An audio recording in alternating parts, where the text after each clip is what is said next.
ये इंडिकेशन है कि इनका बेटा हवाई जहाज में बैठ के कनाडा कनाडा बल्कि या अमेरिका या ऑस्ट्रेलिया चला गया। वहाँ कोई बड़ा तेजस्वी कार्य नहीं करने वाला है, ट्रक ड्राइवर ही बनने वाले हैं ये लगभग। ये जो हुड़दुसी वाले हैं, इनकी तो औलादें आमतौर पर ड्राइवर ही हैं वहाँ। जय हिंदू राष्ट्र। एक बड़ी मज़ेदार सी बात करने के लिए आज आपके बीच में आया हूँ। हुआ ये है कि पंजाब के चन्नी जी ने उत्तर प्रदेश और बिहार के लोगों के लिए भैया करके संबोधित किया और उनके लिए कुछ खराब जुमले बोले। और ये जो अनपढ़ माँ की, 12 टेंडर माँ की अनपढ़ बेटी है, ये ताली पीट रही थी इस पे ऐसे ऐसे करके छक्कों वाली ढंग से। पंजाबी इसकी समझ में आती होगी पता नहीं, बाकी पढ़े लिखे तो ये परिवार पूरा ही नहीं है, कोई भी 12वीं पास नहीं किया। ये एक प्रश्न है कि उत्तर प्रदेश बिहार के लोगों को भैया क्यों कहा गया। विशेष रूप से महाराष्ट्र में और पंजाब में उत्तर प्रदेश और बिहार के लोगों को भैया कहा जाता है। मैं प्रांतवादी बिल्कुल नहीं हूँ, राष्ट्रवादी व्यक्ति हूँ, तो इसलिए मेरे लिए ये महत्वपूर्ण नहीं है, मगर आरोप लग रहे हैं तो इसका थोड़ा सा स्पष्टीकरण देना, बात करना आवश्यक है। पंजाब के फार्म हाउसेस पे जाएं, झालों पर जाएं, तो आप देखेंगे वहां हवाई जहाज बने हुए हैं घरों में, घरों के बाहर। ये इंडिकेशन है कि इनका बेटा हवाई जहाज में बैठ के कनाडा कनाडा बल्कि या अमेरिका या ऑस्ट्रेलिया चला गया। वहाँ कोई बड़ा तेजस्वी कार्य नहीं करने वाला है, ट्रक ड्राइवर ही बनने वाले हैं ये लगभग। ये जो हुड़दुसी वाले हैं, इनकी तो औलादें आमतौर पर ड्राइवर ही हैं वहाँ, क्योंकि डॉक्टर, साइंटिस्ट और श्रेष्ठ कार्य करने वाले लोग तो बहुत ही कम हैं। ये एक सामान्य रूप से गमन चल रहा है कि बिहार, उत्तर प्रदेश के लोग पश्चिम यानी पंजाब जा रहे हैं, पंजाब के लोग अमेरिका, कनाडा, यहाँ पश्चिम पहुंच रहे हैं। दूसरे, महाराष्ट्र में भैया कहा जाता है। भैया कहने का कारण क्या है? इन दोनों प्रांतों पर बाद में बात करता हूं, पहले भैया कहने का कारण क्या है, भैया ही क्यों? उसका कारण है कि यहाँ के लोग इतने शिष्ट सभ्य हैं, ये कभी तू तड़ाक से बात, रे तेरी पे तेरी पैंट दी माँ दी, ये सब नहीं करते। बड़े शिष्ट लोग हैं, बड़े भद्र लोगों से बात करते हैं, आप करके बात करते हैं। मैं दिल्ली में एनसीआर में हूँ, मुंह खोलते ही किसी व्यक्ति के पता लग जाता है कि कहाँ का है ये। उसका कारण है कि जो एक सामान्य शिष्टाचार है, वो बिहार और पूर्वी उत्तर प्रदेश के लोग, जिन्हें भैया कहा जाता है। मैं पूर्वी उत्तर प्रदेश के स्पष्टीकरण के लिए उपयुक्त प्राणी नहीं हूँ, क्योंकि मैं तो पश्चिम का हूँ। मैं ये जो खड़ी बोली है, कड़क भाषा बोलने वाला क्षेत्र, वहाँ का हूँ। मगर वो शिष्ट सभ्य लोग हैं, किसी से समय भी पूछेंगे, रास्ता भी पूछेंगे, तो भैया ऐसा बता दीजिए करके बात करेंगे। नतीजे में इन्हें हिकारत से, चूंकि अपनी बदतमीजियों पर घमंड करने वाला समाज है, इसलिए इसे हिकारत से भैया कहने लगा। और ये जहां भी जाते हैं अपना कार्य फैला लेते हैं, अपना क्षेत्र बना लेते हैं।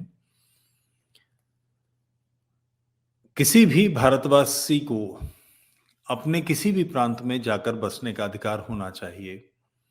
बिहार का आदमी गुजरात चला जाए, गुजरात का आदमी बंगाल चला जाए, बंगाल का आदमी केरल चला जाए।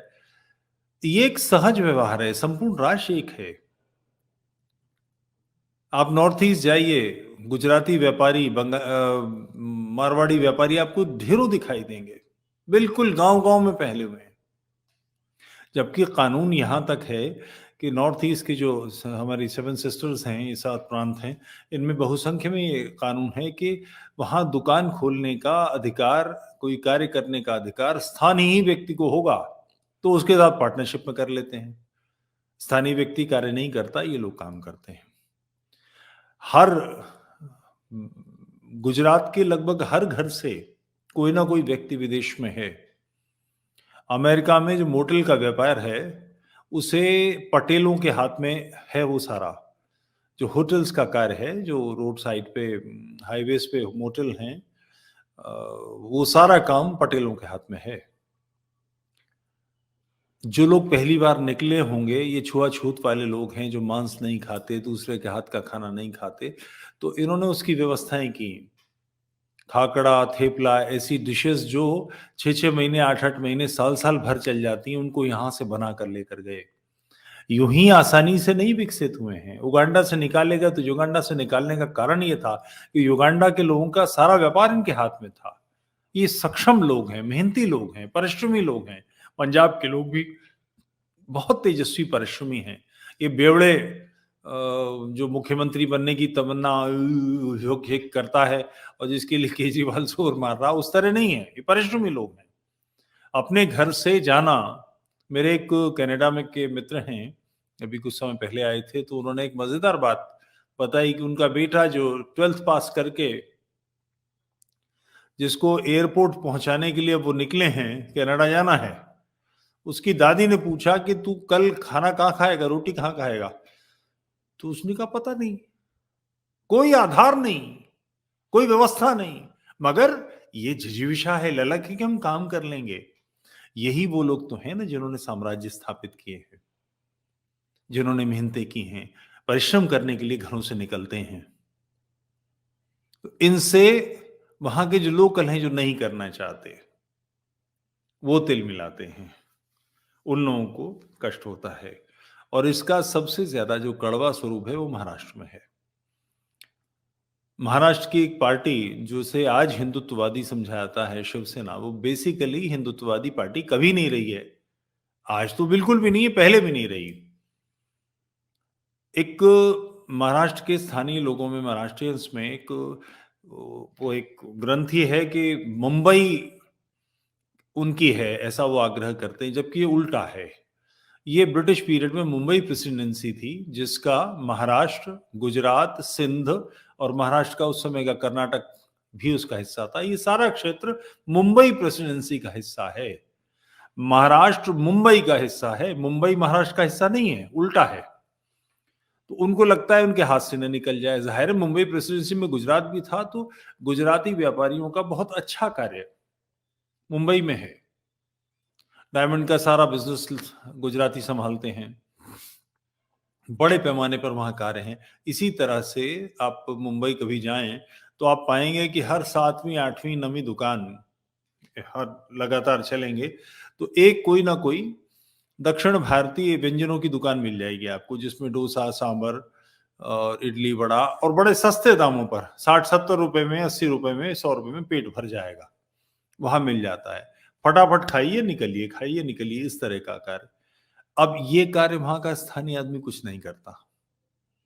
बाहर का आया हुआ आदमी उसे लगता है, जबकि वो बाहर का आदमी नहीं है, वो मुंबई प्रेसिडेंसी का हिस्सा है, उसी क्षेत्र में वो काम कर रहा है। तो उसको ये लगता है कि बाहर का आदमी आकर हमारा हिस्सा हमारा छीन रहा है। तो उसके खिलाफ शिवसेना ने आंदोलन चलाया, उनको मारा पीटा। इसी तरह से वहां का जो टैक्सी का व्यापार है, दूध का व्यापार है, वो पूर्वी उत्तर प्रदेश और बिहार के लोगों के हाथ में है, जिनके कारण इन्हें भैया कहा जाता है। ये किसी से शत्रु से ही बात करते हैं तो भैया करके बात करते हैं। इनकी भाषा को आप, जैसे कुछ भारत की भाषाएं हैं जो कड़क भाषाएं, उनके लिए कहा जाता है कि ये तो केवल बनाई ही गाली बकने के लिए गई हैं। ये भाषा ऐसी नहीं है, शिष्ट बोलने वाले लोग हैं, मीठे बोलने वाले लोग हैं।